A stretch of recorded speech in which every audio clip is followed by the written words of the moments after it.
सीधे आपको देहरादून लिए चलते हैं, जहां विकसित भारत जी राम जी कानून 2025 के संबंध में प्रेस कॉन्फ्रेंस हो रही है। सुनिए। सपोर्ट है, वित्तीय सहयोग मिलेगा, जिससे राज्य पर अतिरिक्त बोझ नहीं पड़ेगा और हमारे राज्य के बहुत सारे काम आगे बढ़ेंगे। ग्रामीण विकास और तेज होगा।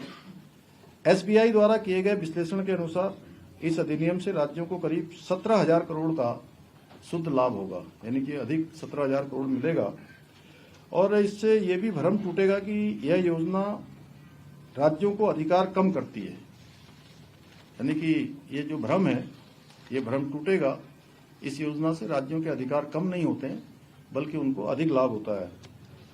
और जो विपक्ष है, जो कई बार कोई भी योजना प्रधानमंत्री जी लेकर आते हैं,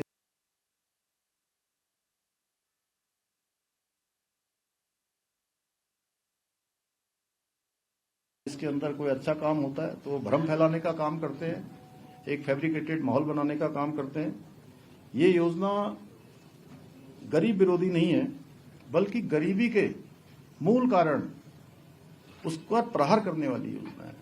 गरीबों के उत्थान के लिए, समाज के अंतिम छोर में खड़े हुए व्यक्ति को, जिसको सचमुच इस धनराशि की आवश्यकता है, उसके विकास में पैसा लग सकता है, उनके लिए ये बहुत लाभकारी होने वाली है। जबकि पहले मनरेगा के समय में औसतन सिर्फ 50 दिन काम मिलता था। रोजगारी भत्ता भी लगभग बेरोजगारी भत्ता भी लगभग केवल कागजों पर था, वो मिलता नहीं था। और कई सारे जगह पर अनियमितताएं बड़े पैमाने पर पाई गई कि जिस काम के लिए एक ही साल मिट्टी भरी जा रही है, फिर अगले साल भी वही मिट्टी भरी जा रही है, तीसरे साल भी वही नाली बन रही है। तो इस प्रकार के कई सारे जो है उसमें खामियां थी। और जो विकसित भारत जी राम जी में है, अब उसमें ज्यादा दिन काम मिलने वाला है, तय समय पर वेतन मिलने वाला है, काम का जो धनराशि वो मिलने वाली है, और कानूनन जो जवाबदेही है वो भी होने वाली है। तकनीकी आधारित ट्रांसपेरेंसी है और हमारे राज्य के लिए ये इस योजना का बहुत महत्व है। पर्वतीय और आपदा संवेदनशील राज्य के रूप में हमारे राज्य में, जहां ये जल संरक्षण, आपदा प्रबंधन और ग्रामीण जो विकास है, अवसंरचना है, हमारे लिए बहुत जीवन रेखा है। इन कार्यों में इस अधिनियम से बहुत लाभ मिलने वाला है। यह अधिनियम उत्तराखंड के गांवों को और अधिक आत्मनिर्भर बनाएगा और सुरक्षित बनाएगा, और जरूरतमंद जो हमारे समूह हैं, अन्य ग्राम सभाएं हैं, ग्राम पंचायतें हैं, उनके विकास को आगे बढ़ाने में बहुत बड़ा योगदान इस योजना का होने वाला है। और मैं कहूं तो विकसित भारत जी राम जी अधिनियम से एक तो ये गरीब लोगों को काम देगा, किसानों को सुरक्षा देगा, महिलाओं को सुरक्षा के साथ साथ सशक्तिकरण और सम्मान देने का काम करेगा, और गांव का विकास करेगा। और विकसित भारत 2047 के लिए मजबूत नींव साबित होगा, क्योंकि हमारी ग्राम सभाएं मजबूत होंगी। क्योंकि विकसित भारत बनना है तो विकसित भारत के लिए हर एक ग्राम सभा भी विकसित होनी चाहिए, हर एक ग्राम सभा में वो सब सुविधाएं होनी चाहिए। तो इस अधिनियम के आने के बाद सीधे सीधे उसका लाभ मिलने वाला है। और पहले की अपेक्षा इसमें धनराशि भी, जहां पहले लगभग 88,000 करोड़ की वो थी, तो उसको बढ़ाकर 1,51,000 करोड़ इस बार किया गया है। एक बड़ा मैं कहूं कि उछाल इस योजना के माध्यम से देश के विकास के लिए, ग्रामीण क्षेत्रों के विकास के लिए धनराशि दी जाने वाली है। तो मुझे लगता है कि विकसित भारत जी राम जी, ज्यादा दिन काम, स्पष्ट योजना और पैसा समय पर मिलने की व्यवस्था है, इसलिए यह मनरेगा से ज्यादा प्रभावी भी है और ज्यादा भरोसेमंद है। ठीक, मुझे लगता है कि और बताइए। आपदा प्रबंधन के यहाँ से कितना महत्व मानते हैं? नहीं, देखिए, हमारे जैसे राज्य के लिए मैं कहूँ तो, क्योंकि हमको प्रत्येक वर्ष किसी न किसी रूप में आपदाओं का बहुत सामना करना पड़ता है, चाहे वो हमारा सुदूरवर्ती पर्वतीय क्षेत्र हो, सीमांत क्षेत्र हो या मैदानी क्षेत्र हो। तो कभी हमको भूस्खलन के रूप में, कभी हमको अत्यधिक जल भराव के रूप में, कभी हमारे यहाँ बादल फटते हैं, कभी यहाँ हिमस्खलन होता है।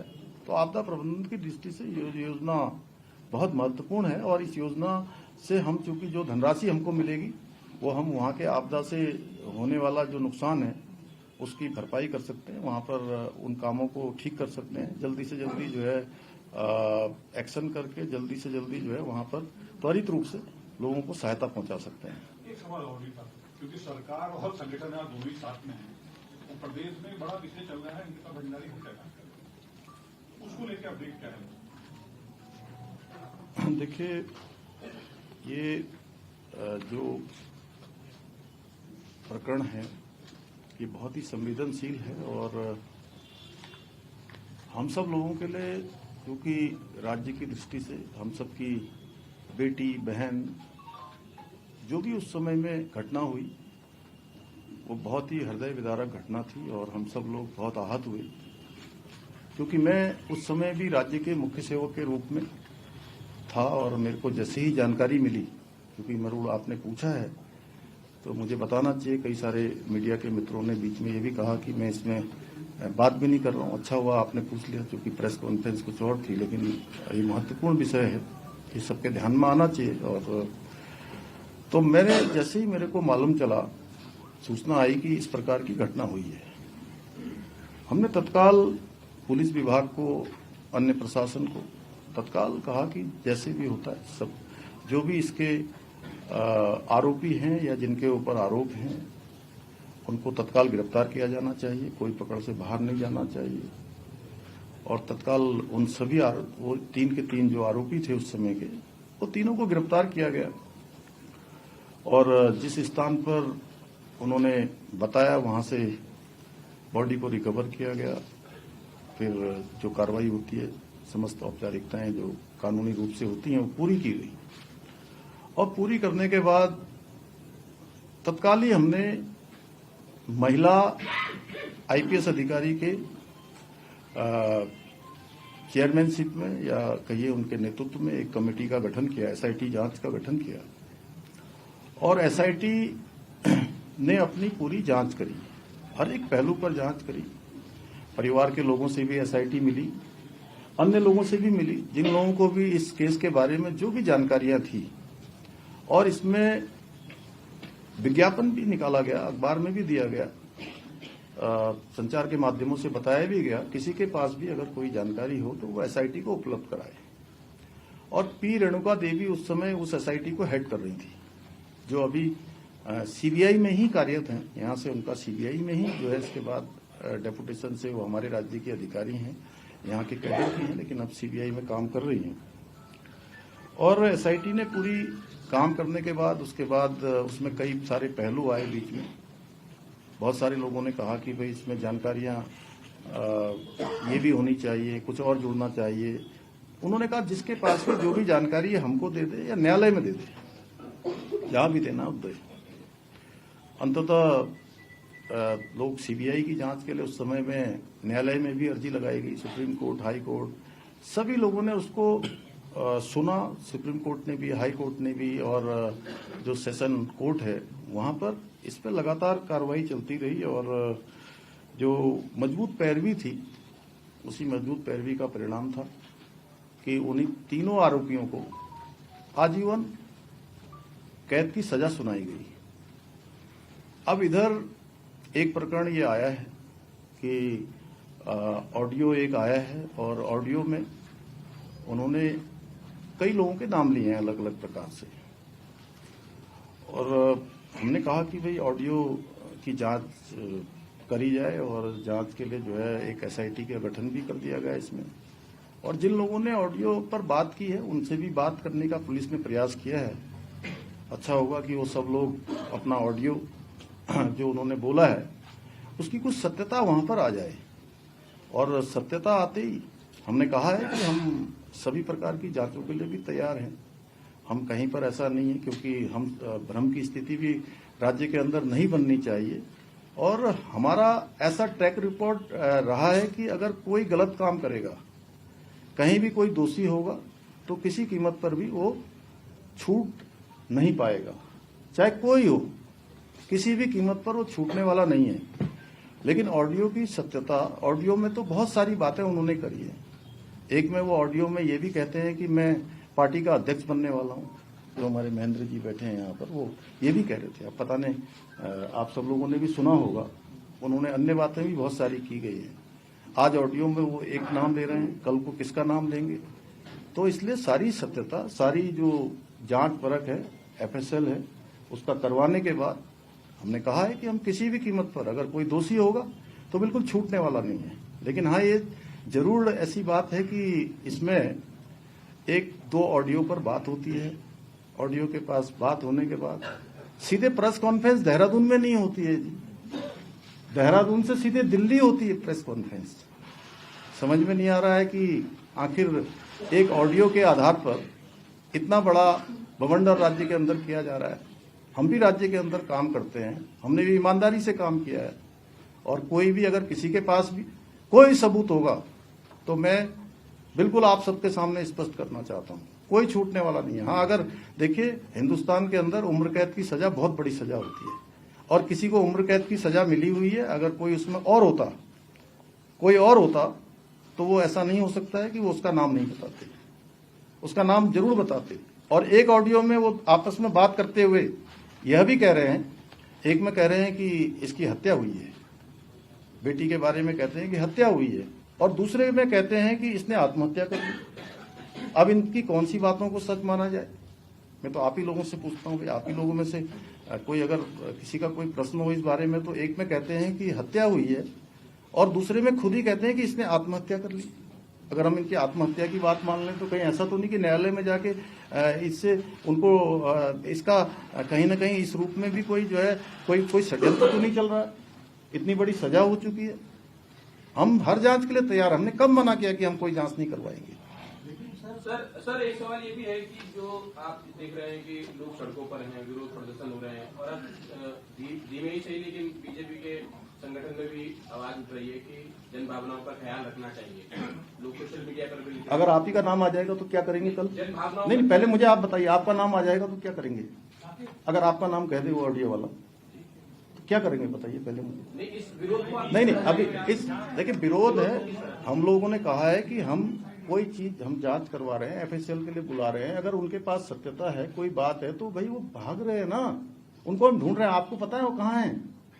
आप ला दीजिए ना भाई साहब, प्लीज आप हमारी मदद कर दीजिए ना, राज्य की मदद कर दीजिए, प्रशासन की। क्या उनके पीछे कोई ऐसे लोग हैं जो पार्टी के अंदर है, या उन्हें कौन बैकअप कर रहा है? इनका हौसला कैसे आ गया?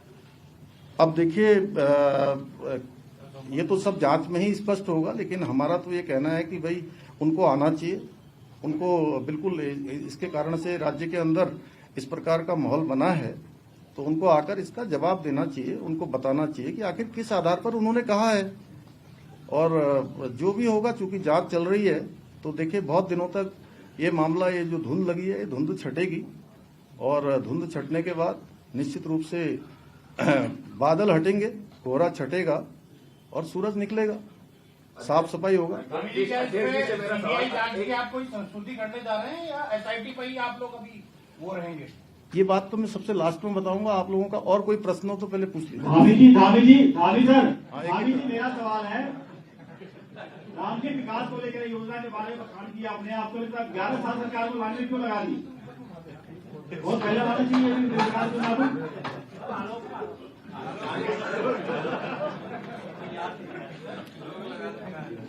अध्यक्ष जी से मेरा ये सवाल था कि कुछ पार्टी के आपके नेता जो आपका ऑफिशियल स्टैंड है उससे अलग होके बात कर रहे हैं, तो उनपे कोई आप कार्रवाई करेंगे क्या? देखिए, वो हमारा इंटरनल मामला है, वो बहुत बड़ी बात नहीं है, लेकिन जो एक बड़ी बात है वो ये है कि हमारे राज्य के अंदर जो भ्रम की स्थिति बनी है, जो उनके परिवार को कष्ट हुआ है, और जो परिवार की बेटी गई है, हम सबका परिवार है, पूरा राज्य है। मैं तो ये कहता हूँ कि अभी आपने भी कहा, जैसे आपको भी भाई साहब कुछ पता हो तो उनके बारे में बताइए, जरूर हम जो है इस पर करेंगे जांच। बिल्कुल जो है, मैं बहुत संवेदनशीलता से बोल रहा हूँ, बहुत जिम्मेदारी से बोल रहा हूँ। हम किसी जांच से कहीं जाने वाले नहीं है। हमें जो जांच की आवश्यकता पड़ेगी, हम वो सब जांच करवाने को तैयार है। आपको पता है, पिछली बार छात्रों का मामला आया था, तो छात्रों के मामले में हमें लगा कि भाई 8 दिन हो गए, 10 दिन हो गए, और सच में छात्रों को लग रहा था कि कोई इसमें गड़बड़ है, क्या है। तो हम गए, उन्होंने कहा कि भाई यहाँ पेपर आ गया, बाहर आ गया, एक बात थी, तो उसकी सीबीआई जांच होनी चाहिए। तो हमने सीबीआई जांच की संस्तुति करी, और उसके बाद पूरी कमेटी बैठा ली। कमेटी बैठाने के बाद हमने उस परीक्षा को भंग भी कर दिया। इसमें भी अब जिन्होंने शिकायत करी है उस अगर वो उनकी मनसा अगर साफ है, वो न्याय दिलाना चाहते हैं, हम भी न्याय दिलाना चाहते हैं। हमारी बेटी है, हमने न्याय के लिए ही उसके लिए इतना संघर्ष किया कि एक दिन भी आरोपी तीनों के तीनों जेल से बाहर नहीं आ पाए, एक दिन भी जेल से बाहर नहीं आए। उम्र कैद की सजा हो रही है। अगर मान लिया जाए कि यहाँ पर महेंद्र भट्ट जी हैं, ये हमारे महामंत्री हैं, अगर ये किसी आरोप में दोषी होंगे और जेल ये चले जाएं प्रभारी जी हमारे, बताइए मुझे। तो अगर ये जेल जा रहे होंगे, सजा हो रही होगी, तो क्या इनका नाम नहीं बताएंगे? उन तीनों ने नाम बताना चाहिए था। लेकिन उसके बावजूद भी ये प्रकरण आया है, बहुत गंभीर प्रकरण है। मुझे लगता है कि आप लोगों को क्या ये नहीं लगता कि भाई एक नाम बोल दिया ऑडियो से, ऐसा ही ऑडियो पेपर लीक के मामले में भी हुआ था। अब हमें तो ये लग रहा है कि ये कोई क्या है कि पेपर लीक में भी इसी प्रकार का ऑडियो बनाया जाता है, उसके बाद हंगामा किया जाता है। इसके बाद जो है कुछ लोग कहीं ऐसा तो नहीं कि बेटी अंकिता को बार बार उसकी आत्मा को इस तरह से करके राज्य के अंदर एक माहौल खराब करके अपनी राजनीतिक जमीन तलाश रहे हैं। कहीं ना कहीं मुझे लगता है कि जो है वो उसको आगे, अरे भाई राजनीति करने के और बहुत सारे रास्ते हैं। हम लोग राजनीति करने के लिए उत्तराखंड की जनता के विश्वास के लिए काम कर रहे हैं, उत्तराखंड की जनता के लिए काम कर रहे हैं। आप अच्छे मुद्दे लाइए और इस मुद्दे पर हमारा बिल्कुल स्टैंड क्लियर है, हम हर जांच के लिए तैयार है। आपको कोई षड्यंत्र कर रहा है? बोलने दो यार सीएम साहब। नहीं, आप एक मिनट एक एक करके, मैं सबसे बोल रहा हूं, मैं तो खुद ही आपसे पूछता हूं। आप बताइए, आपको लग नहीं रहा है कि षड्यंत्र है? अगर ये मोबाइल बंद करके जाना, एक ऑडियो रिलीज करके, एक ऑडियो रिलीज होता है, उसके बाद प्रेस कॉन्फ्रेंस यहाँ नहीं होती है, प्रेस कॉन्फ्रेंस दिल्ली में होती है, और हमारे जो प्रभारी जी का नाम लिया गया, प्रभारी जी ने अपने, आप लोग भी सोशल मीडिया देखते हैं, पुलिस ने भी वेरीफाई कर लिया, सारे अकाउंट ट्विटर सब देख लिए उनके। वो पिछले उस दिन 10 तारीख से लेकर 20 तारीख के बीच में उत्तराखंड में उनका आना ही नहीं हुआ कभी। ये तो आप लोगों ने भी सारा रिकॉर्ड देख लिया होगा, उनकी जो पुरानी फेसबुक इत्यादि देख लेंगे तो उसमें आ जाएगा सारा। अब आप स्वयं अंदाजा लगाइए, अगर उनके पास कुछ है तो भागे क्यों हैं? हम सुरेश राठौर और दुष्यंत गौतम की व्यक्तिगत लड़ाई का परिणाम है क्या ये? देखिए, वही उसी के लिए तो हम लोग जांच कर रहे हैं कि आखिर उन्होंने बोला है तो क्यों बोला है। वो आए और वो बोले और उनको जवाब तो देना पड़ेगा। वो उनके घर में भी हम लोग गए हैं, पुलिस गई है, प्रशासन के लोग गए हैं, रिक्वेस्ट भी कर रहे हैं। हम लोग अनेक माध्यमों से उनसे संपर्क करने का प्रयास कर रहे हैं कि सुरेश जी आइए और बताइए भाई, कुछ आपने, इतनी बड़ी बात हो गई है, इतने लोगों के मन में शंका पैदा हो गई है, राज्य के अंदर लोग जो है अविश्वास की स्थिति से गुजर रहे हैं। आए आप, मैं तो उनसे निवेदन कर रहा हूँ कि वो आए, कोई सबूत दें, और मैं बिल्कुल गारंटी के साथ कह रहा हूँ कि कोई किसी में बचने वाला नहीं है। जो प्रदेश में सरकार की तरफ से क्या ऐसे लोगों को हम अपील करेंगे कि ऐसे संवेदनशील मुद्दे पर सियासत न करके एक संतुलन बनाए, ताकि मैंने कहा कि देखिए, जिन लोगों को जनता बार बार बाहर का रास्ता दिखा रही है, वो बेटी अंकिता को अपना हथियार न बनाए। बेटी अंकिता के हत्यारों को, उनके आरोपियों को, उनको अपराधियों को सजा देने का काम सरकार का है, और हम प्रतिबद्ध होकर, संकल्प होके ये कहना चाहते हैं कि कोई नहीं छूटने वाला है। जिसने भी जो है न पहले छूटे हैं, न कहीं किसी का नाम आएगा तो कोई छूटेगा। कोई वीआईपी नहीं है, एसआईटी भी कह रही है कि कोई वीआईपी नहीं है। संदेह की स्थिति में गिरफ्तारी हो जाती है। लेकिन ये जो पूर्व विधायक का बयान है, जो रिकॉर्डिंग आई है, वो आपके परिवार के बीच से आई है। भारतीय जनता पार्टी के वो पूर्व विधायक रहे, संदेह इसलिए ज्यादा होता है, शायद वो उस स्थिति को जानते होंगे। नहीं, देखिए ऐसा है, एक तो मैं आपको बताऊं कि वो हमारी पार्टी में थे, लेकिन पिछले 1 साल 1.5 साल पहले, साल भर हो गया, 1 साल से ज्यादा समय लगभग हो गया है कि वो पार्टी में नहीं है। पार्टी ने उनको जो भी ये प्रकरण हुए, इन्हीं सब प्रकरणों के कारण से पार्टी से निष्कासित किया था। और देखिए, अगर उनके पास सच में ये बात भ्रम की बनी